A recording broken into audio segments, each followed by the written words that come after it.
Mike Brown, the former FEMA director. Joining us here is the former FEMA director. History, I think, was very unkind to you, my friend. Very unkind. Mr. Brown, thanks for being with us. This is Michael Brown Unplugged. So happy Friday, everybody, and welcome to this edition of Michael Brown Unplugged. I'm so excited to have my good buddy Christian Toto back. You know, Christian and I used to do Hollywood and Toto every Friday on the old radio program, and I finally convinced Christian to come back. I don't know, I think it took a cheeseburger or something.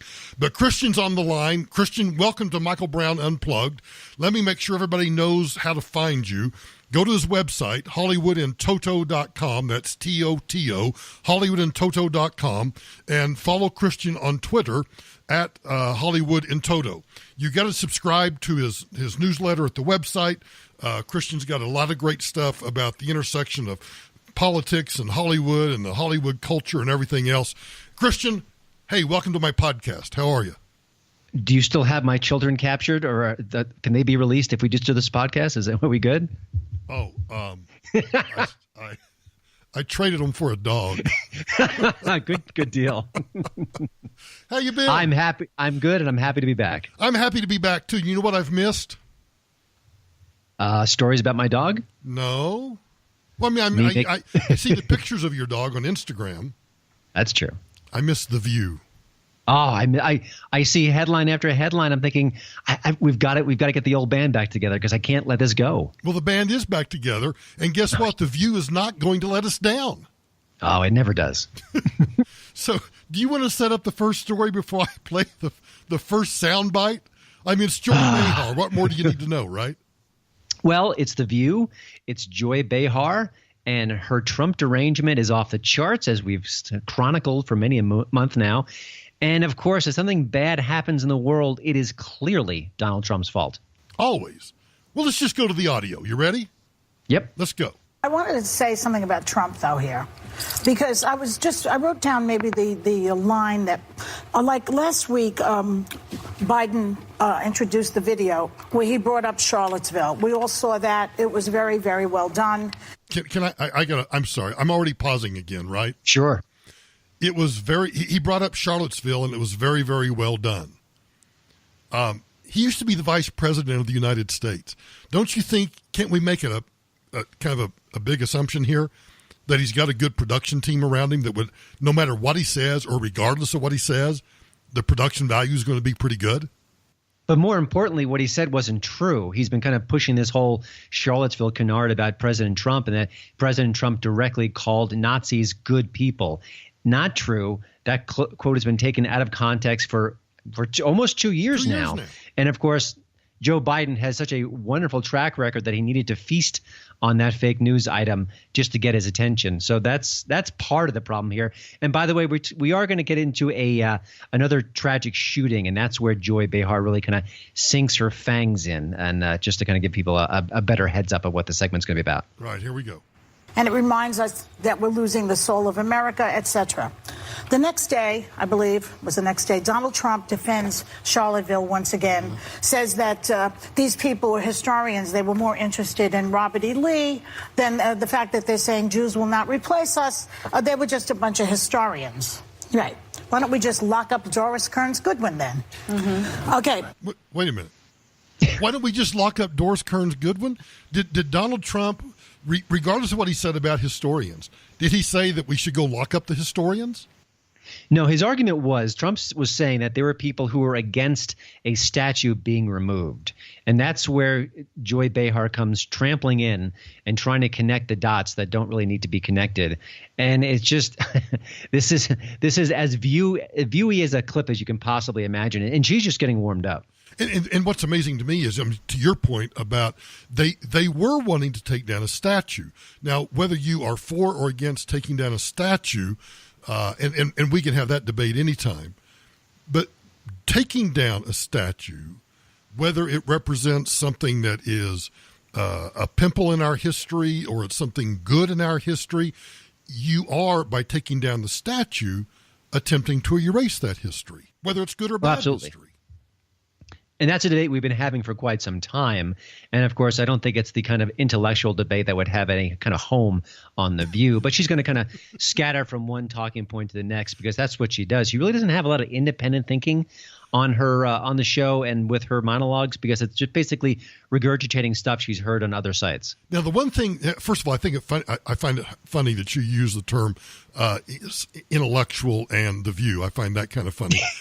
But then it does hurt a little bit. What the folks that are listening don't get to, and frankly, I don't normally get the benefit of this when I was on the radio. I didn't get to see the actual, because I would just send the clips in and they would get produced and put in the file and we would play the file and mock them and make fun of them. But since I'm actually playing this audio today, I can actually see Joy Behar. And I'm sorry. For those that can't see it, obviously, because we're playing the audio, she has something that I didn't realize she ever used. She has a blue note card, and there are some notes on it. And every point that you and I have just made where we have paused the audio is where she has put her head down to look at her notes. So either she or a producer or someone has given her these talking points. So I'm amazed, and maybe the Meghan McCain influence is working on her because Meghan's the one who does all the homework. Now maybe Joy Behar is thinking, boy, I've been on this show for how many years now? Maybe I should scribble some notes together and bring them to the stage. Or make it look like I've scribbled some notes and I've taken them to the stage. How about that? Right. It sure doesn't sound like it, but here we go. Baby steps. Then on Saturday in the morning, this assault on the synagogue. Mm-hmm. And then Saturday afternoon, our hearts are with the victims. So he talks out of both sides of his mouth. Mm-hmm. He's provocative. He gives dog whistles constantly to these people. And then Kellyanne goes out there and defends him and says, no, no, no. And he's like, no, no, no. Well, take responsibility for your actions, Mr. President. You are the culprit. Oh. Wow. Take responsibility for your actions?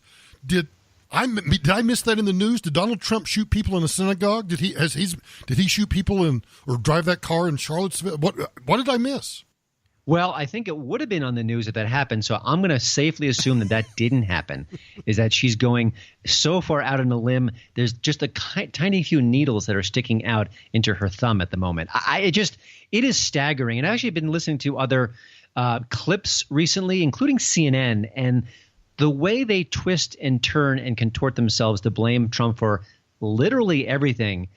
I think we're going to look back in 10, 20 years and our jaws are going to drop and think, how could this have happened? How could this be broadcast television? But we're watching it in real time right now, and it is downright frightening. There is the story continues that co-host Sonny Hostin or Hostin, I never do remember. I just think it's Hostin. I don't know. I don't care. She doesn't do her homework, so I'm not going to do mine either. Co-host Sonny blamed AR-15s and so-called assault weapons for the shooting in Poway and other recent mass shootings at a place of worship. Co-host Whoopi Goldberg cut her off before she had a chance to take the gun control push further.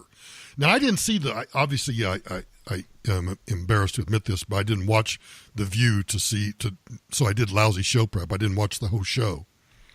But why do you think Whoopi wanted to cut off the debate or even swerve into gun control? Did she want to keep the focus on Joy blaming Trump for having pulled the triggers? I'm going to give Whoopi some credit. Of all the people on The View, and these are people on the left, because Meghan McCain we kind of put aside, Whoopi is the one who has – it feels like her real-world experience – I think she's in her early 60s now. I feel like there are times where it kind of pokes through – and some sense of normalcy and some sense of decency pops out unexpectedly. You never know when it's going to come because it's random.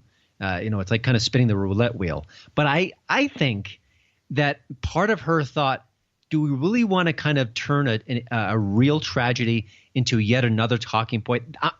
That's my thinking. I'm going to give Whoopi some credit, and I'm going to hope that I'm right. You know what? I'll go with that point any time of day.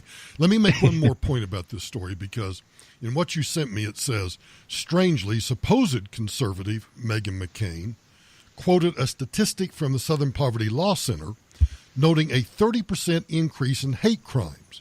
Now, you and I both know the Southern Poverty Law Center is not objective. They hate Christians, they hate conservatives, and in fact, in my opinion, the Southern Poverty Law Center is in and of itself a hate organization. But What's Meghan McCain doing, noting a 30% increase in hate crimes? You know why? Why? Because she despises Donald Trump. Donald Trump said some terrible things about her late father. She has never forgiven that. She has been very consistent in her absolute rage against the president. Now, I get it. It's personal. But I think that she has been such a staunch defender of conservative principles on that show. But this is her Achilles heel. And she's all but willing to kind of throw some dirt on Trump, even if it means using the Southern Poverty Law Center, which is everything as you described it, and even worse. So, yeah, that's it's just that's where Meghan McCain is at this point. You know, for those who haven't, who are maybe just listening to this podcast for the first time and don't have a history of listening to you and I on the radio, I've often said that, yes, what Joy Behar and Sonny and Whoopi and, for that matter, sometimes Megan, what they do on the program is scary enough.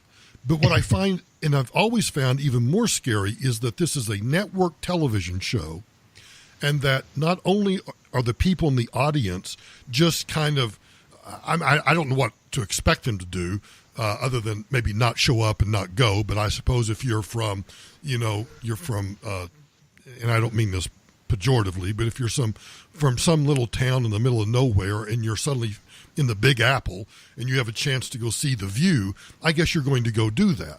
But when I think of all of the things that you can do in New York City, Ground Zero comes to mind. The Statue of Liberty comes to mind. I mean, hell's bells, even the Empire State Building comes to mind. Why would you go to The View?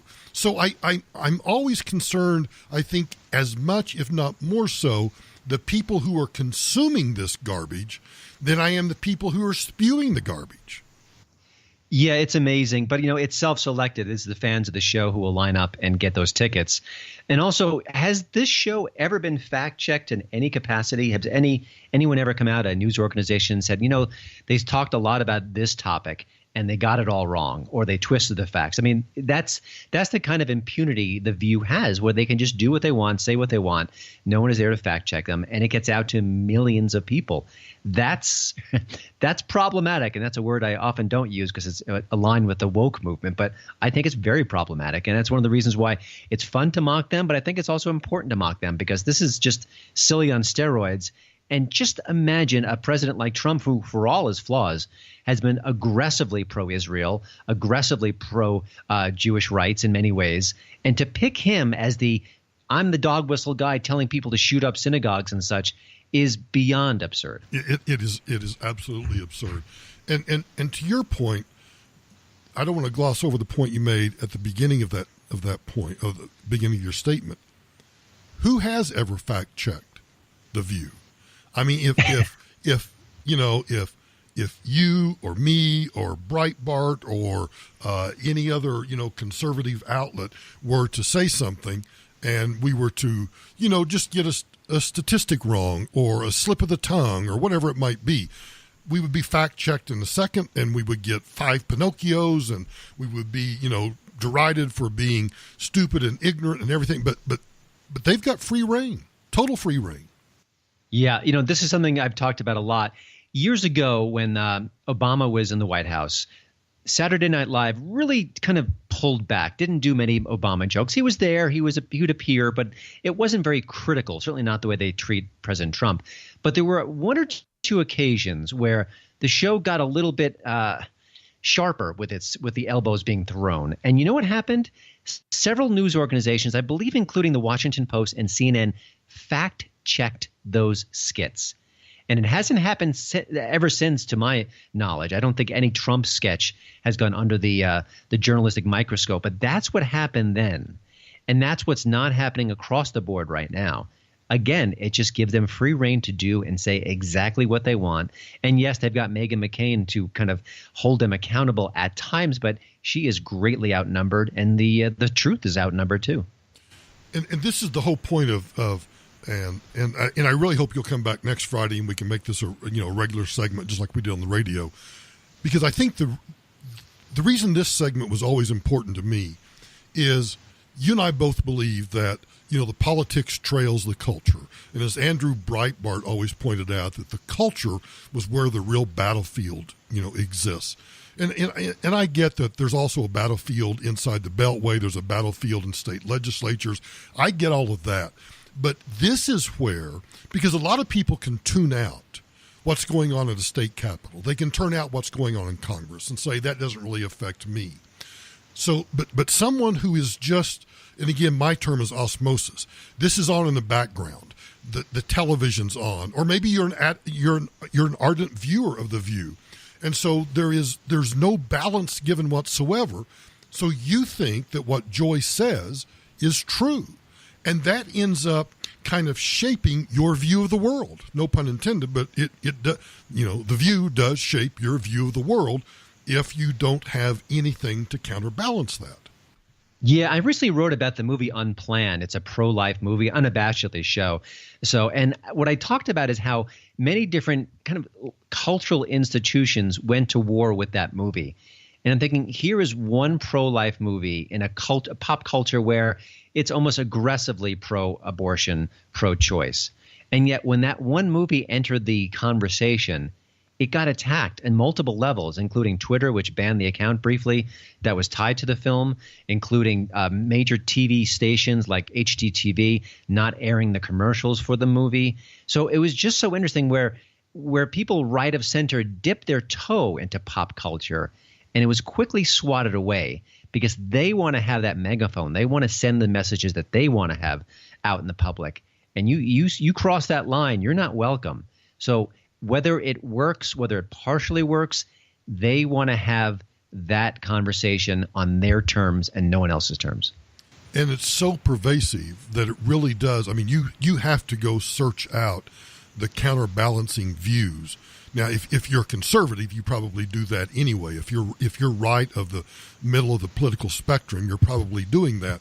But if you are agnostic or you're just somewhat disinterested, and so you just let this stuff flow into your brain, there's nothing to counter that. And listen, you and I are news junkies. This is part of our kind of our lifeblood. Right. But if you're a mom or a dad, you've got 3 kids, you've got a job, and maybe you've got extra duties. You volunteer at the church. You're building a project. You've got a million things to do. You don't have time to study media bias. You just want to get the headlines and go on with your day. And so what you see is all this information from Hollywood and from a media that's hopelessly biased at this point in our culture. And that's what you get. And you don't get the other side because you don't have time. You're living a life. That's a great point. So for those of you that are just tuning into the podcast, that voice you hear is my good friend Christian Toto, who has a great website you need to go to, hollywoodandtoto.com, and follow Christian on Twitter at hollywoodandtoto. So let me make a segue here from the lies of The View to a story that you've actually written on your website. And the headline is, Late Night Lies Are No Laughing Matter. There are lies on late night TV? Yeah, listen, and what are you late doing? Night TV. What are you doing up watching late night TV? Oh, I watch the clips. You're kidding. 9:30, I'm out like a light. But I do watch the clips. I do read the headlines. I do see how many, many stories are kind of fed to us again and again through the media. And what I do notice is that from time to time, they make stuff up. And we talked about how the Charlottesville attack against President Trump is not true. And yet that's exactly what Joe Biden embraced on his announcement video. And that's exactly what Stephen Colbert applauded on The Late Show with Stephen Colbert. Again, not The View. It's just CBS, a pretty major broadcasting channel that is sending this information out to the masses. Now, are there any fact checks going on there? Do we know if he's telling the truth or not? No. Oh, he's a funny man. He's got his clown nose on and he's talking about politics. It's all around us. And again, no fact checks, no way to kind of tell what he's telling is true or not.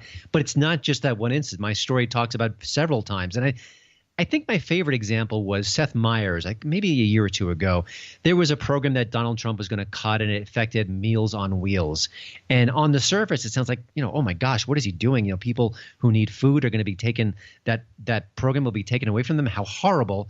And of course, Seth Meyers went on a rant, how cruel he is. He did the usual mean-spirited humor that's not really funny, but just kind of cutting. But then when you check into it more, it was only 3% of the overall Meals on Wheels budget. And within that 3%, it was much less. So it was fake news. It wasn't true. But Seth Meyers on NBC, another major platform, is spreading that out for the masses without a fact check in sight. And he just gets to keep on doing it without any repercussions. And what amazes me are the shareholders, the C-suite, the producers, the executive producers, all of the people at NBC, or for that matter, any of the networks. They just really don't care. I guess they just view, and I'm make another assumption here. Unlike the morning shows, which are, I think, consistently a part of the news division of the networks, I'm going to make an assumption that the late night shows are a part of the entertainment division of the networks. So that might account for some of that, but it still doesn't justify just going on air and just making up out of whole cloth lies about what was said or completely taking it out of context. Yeah, just imagine Jimmy Fallon on The Tonight Show maybe 4 or 5 years ago telling some whopper of a story regarding President Obama and making him in a very negative light and joking about that and being kind of cruel and cutting toward the president about that initiative. And then we find out, wait, it was a lie. You know what? I don't support that. I'm a conservative. I didn't vote for Obama. I wouldn't do it on any occasion. But I don't want my comedian going out there spreading lies that are not just sort of, fuzzy facts being thrown out there or twisting things a little bit. Out and out lies. I would think that would be wrong, and I'd be upset about that. So I think it should go beyond party distinctions here, where don't share stuff that isn't true. And if you do, you should be held accountable. You're on a massive platform seen by millions of people. You need to take that seriously.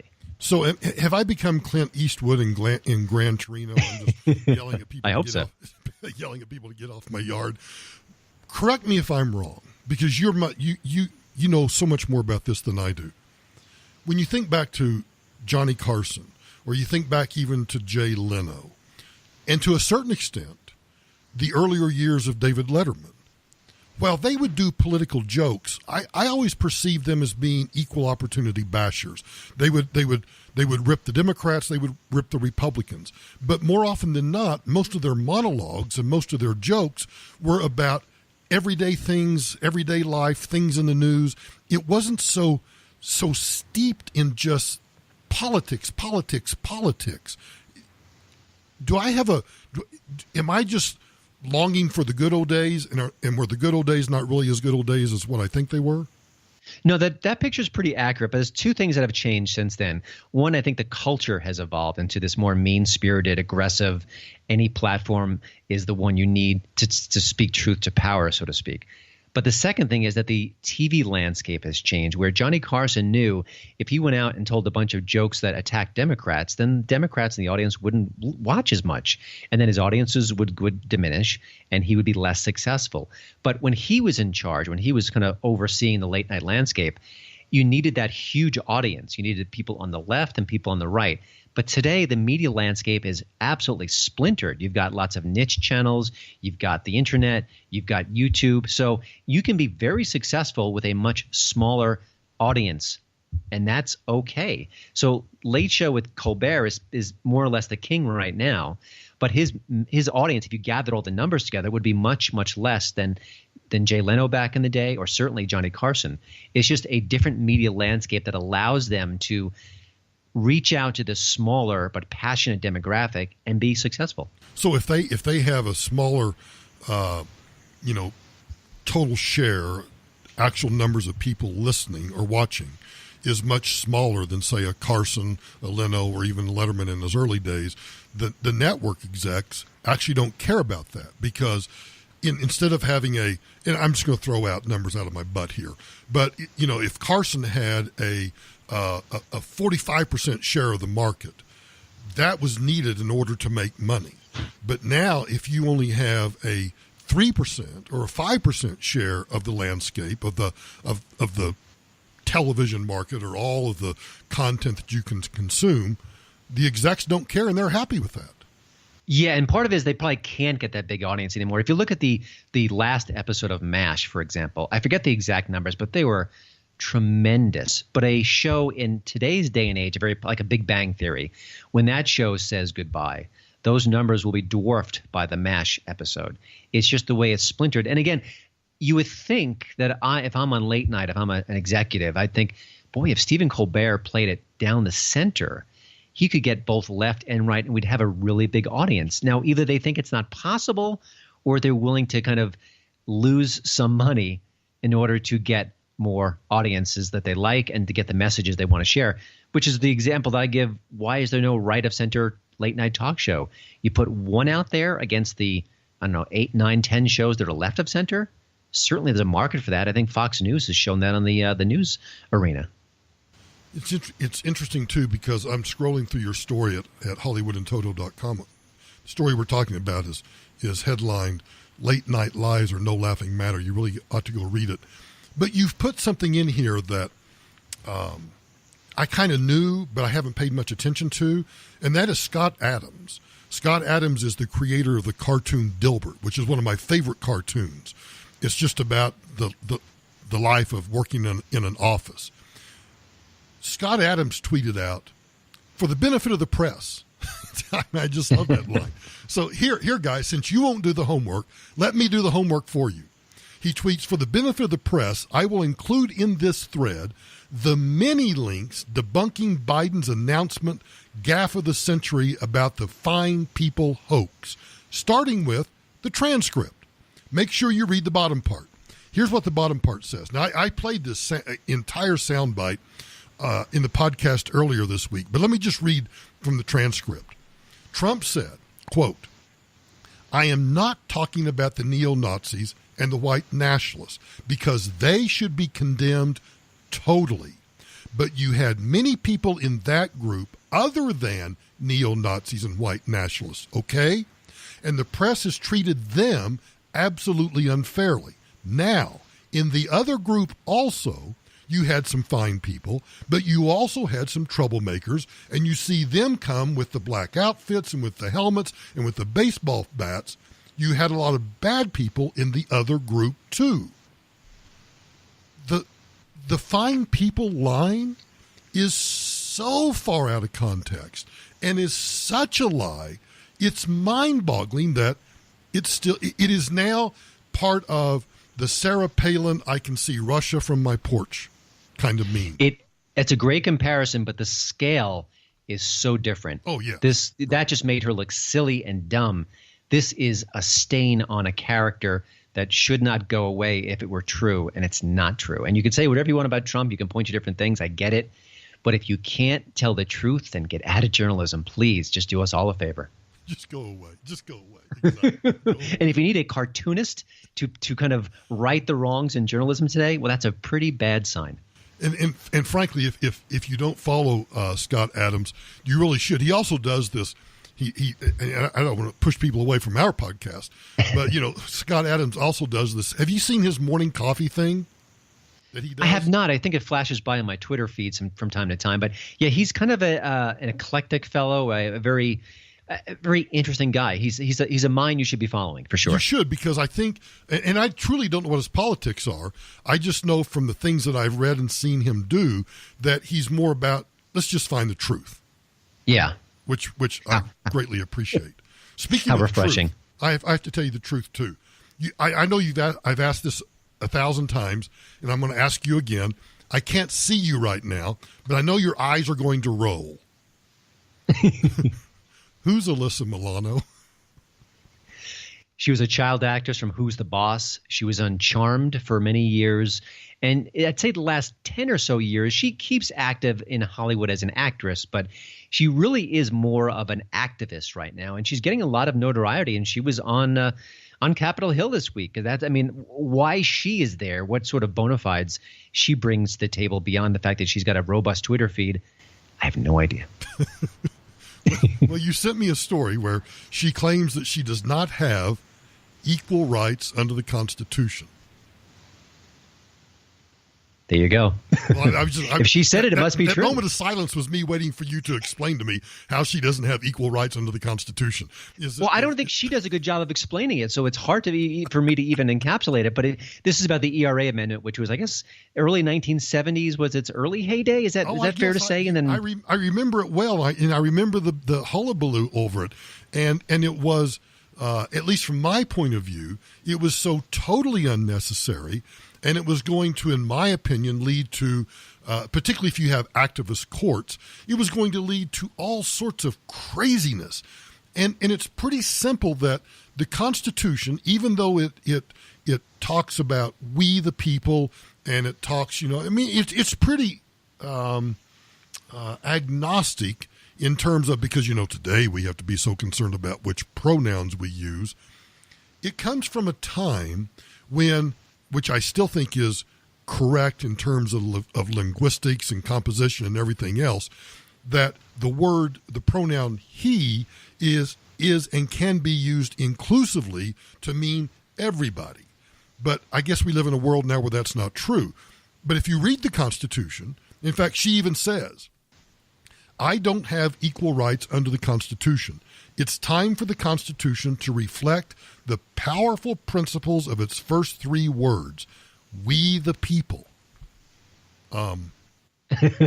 Well, I'm sorry, but as I look through the Constitution, and particularly like the Bill of Rights, let's see, Congress shall not do this, the right of the people to keep and bear arms, the right of the people to be secure in their persons, no person shall be held for a capital otherwise infamous crime.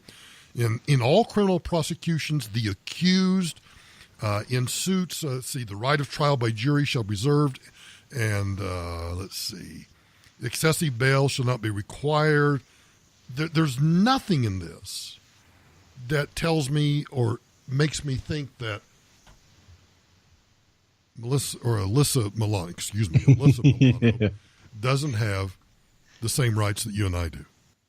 No, you have to look pretty far and you'll find the same answers, but that's what she's talking about. If you read some of her gobbledygook, it does hint at legal ways for affirmative action is more about race-based, but I'm thinking gender-based affirmative action. Well, bingo. I think that's what she's kind of looking toward, that if a company, if an organization doesn't have equal representation for whatever reason, that this might be a way for people to address that quote unquote wrong, which is such an entrance way to doom and gloom and legal maneuvering and an absolute disastrous legal situation. And I think that's what she wants. Well, not only is that what she wants, that's what she will get. Listen to what she said. This must have been from part of her testimony. Ratification, I assume, of the Equal Rights Amendment, and I assume it's the same language as from the 70s. Ratification will make sure that all people, no matter where we fall on the spectrum of gender identity, will have sovereignty over our own bodies at home and in the doctor's office. So I guess, can you imagine the kinds of litigation and the kinds of hoops that businesses and whether you're a large corporation or you're a sole proprietor, whatever it might be, that you're going to have to jump through if now gender identity becomes a protected class? Because I get that sex, something that you cannot choose, or race, something that you cannot choose, is a protected class. But if gender identity, which is apparently fluid and can change on a whim, if that becomes a protected class, can you imagine trying to enforce that legally? We're doomed. Could you be a little more optimistic? I mean, just boom, we're doomed. I'm being optimistic with that comment. We are doomed if that's the situation. Doomed. Just for all the reasons you just mentioned and a million more. Oh, Lord. Anything else on Alyssa Milano? Oh, it mentioned something here about her wealth, which I don't understand why that's important, but whose net worth ranges from a reported $10 to $45 million. I don't care how much she's worth, but I think it does give an individual the, to your point earlier about, the average Joe, the average Sally who are raising 3 kids and trying to feed the dog and get them ready for school, and they're worried about their jobs and everything else. They don't have time for this kind of hocus pocus baloney. You got $10 to $45 million. You do live in a bubble, and it gives you this kind of, I think, skewed view of the world and allows you to go out and do this kind of dumbassery. Yeah, and the fact that she's got all this time to crunch the numbers, you think her crunching would end up with better results, but it doesn't. I love Hollywood. It truly is a bubble, isn't it? I love my job. You have a never-ending amount of material to work with.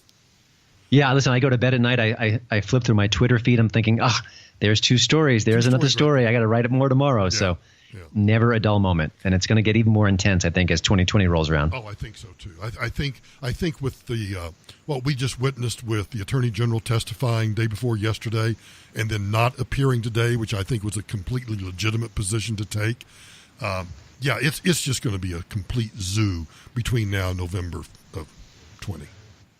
Nice. But I will be here to cover the Hollywood angle if you'll be so kind to have me. Oh, of course. Because I can't wait for which Hollywood actor or actress comes out for which goober running for, because nobody's going to come out for Trump, right? I guess maybe Kid Rock might, or James Woods.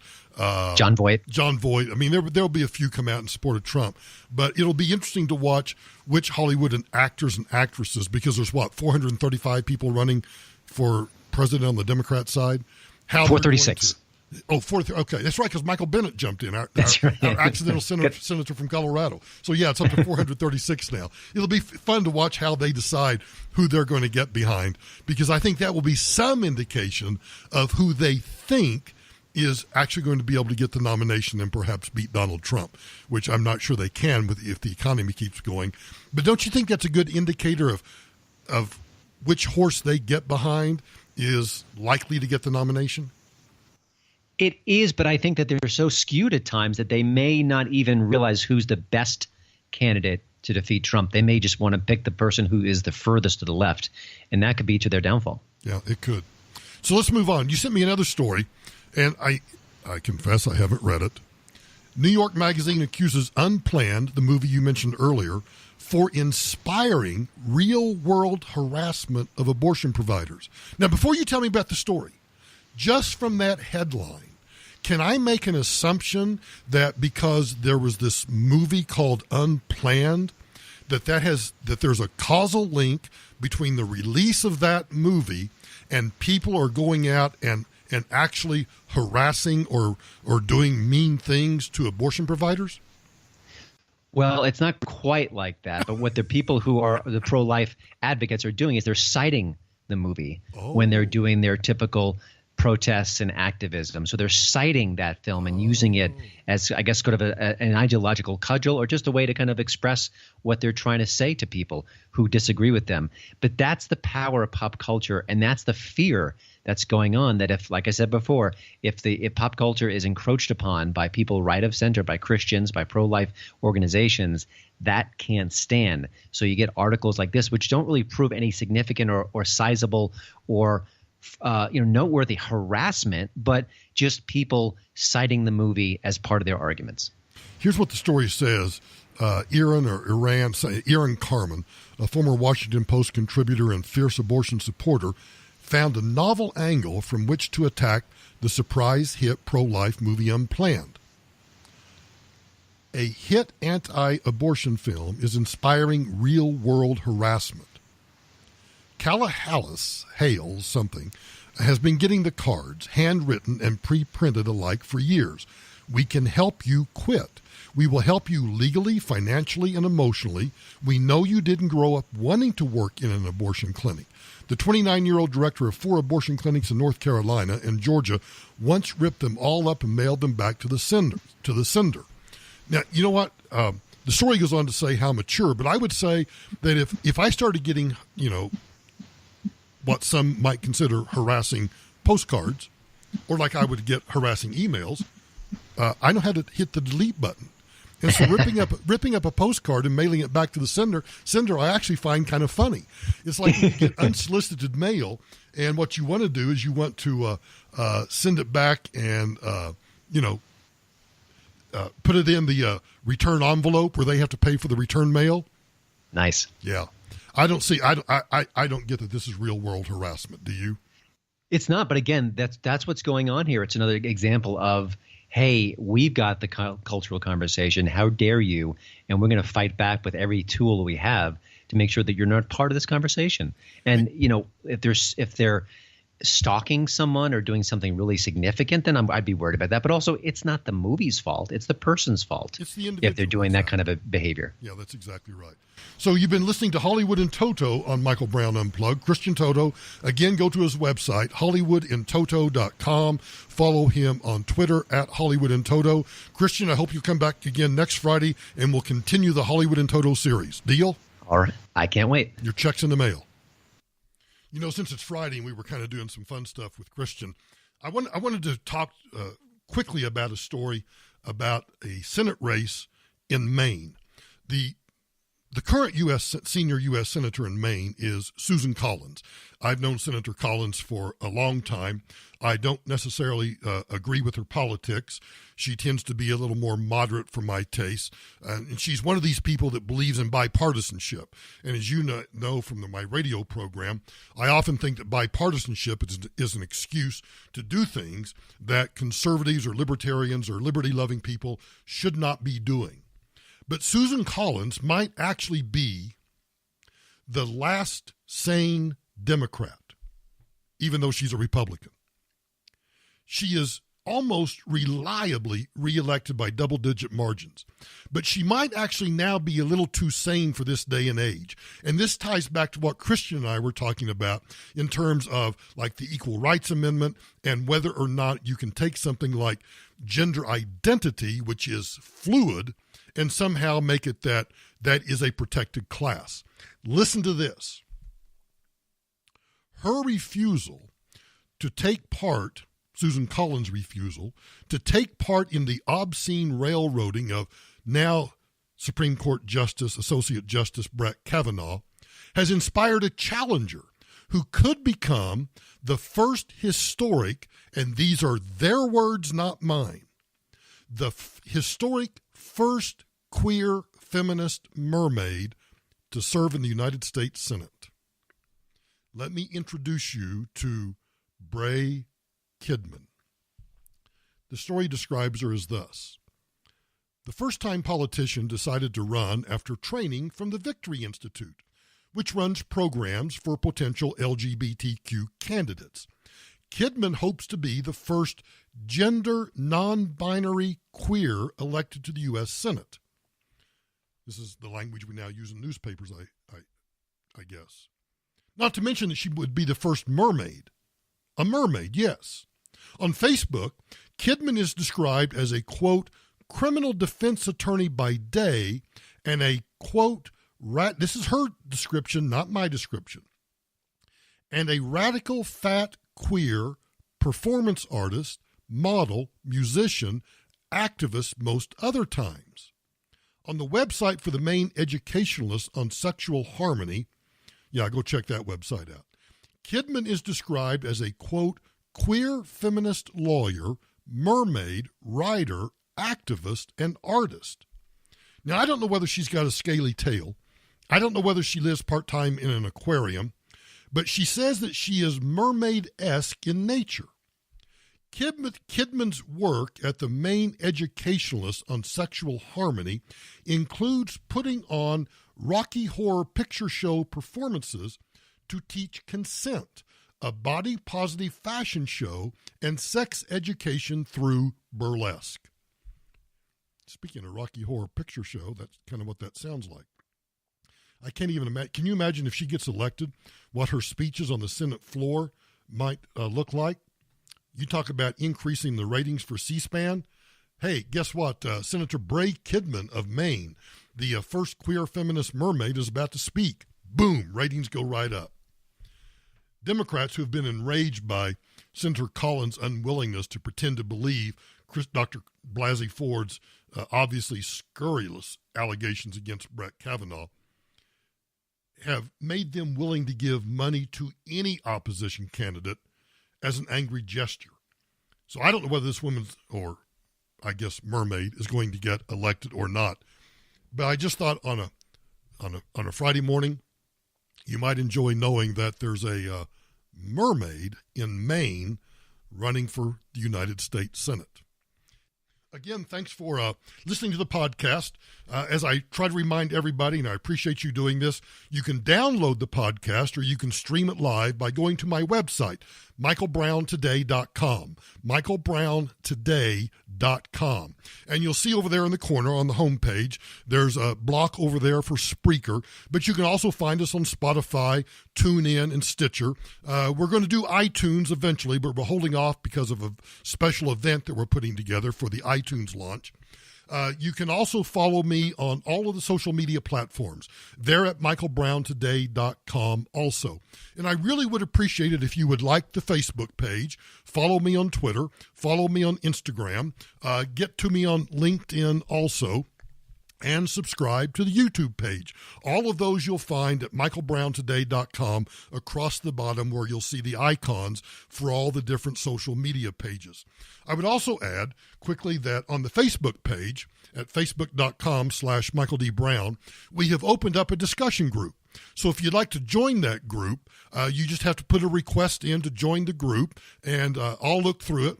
Make sure that you're not a troll. Not that I care, because we can have some fun with trolls. And you can become a part of the discussion about what I discuss on the podcast. So go to the Facebook page, Michael D. Brown, like the page, and join the discussion group. And again, I would appreciate so much if you would share the podcast with your friends, anybody that you think might enjoy it. Be sure and share it with them. You can do all of that, again, on the Spreaker site, but you can find everything you need to do to find the podcast and to find me on social media at my website, michaelbrowntoday.com. Everybody have a great weekend, and I'll talk to you again Monday.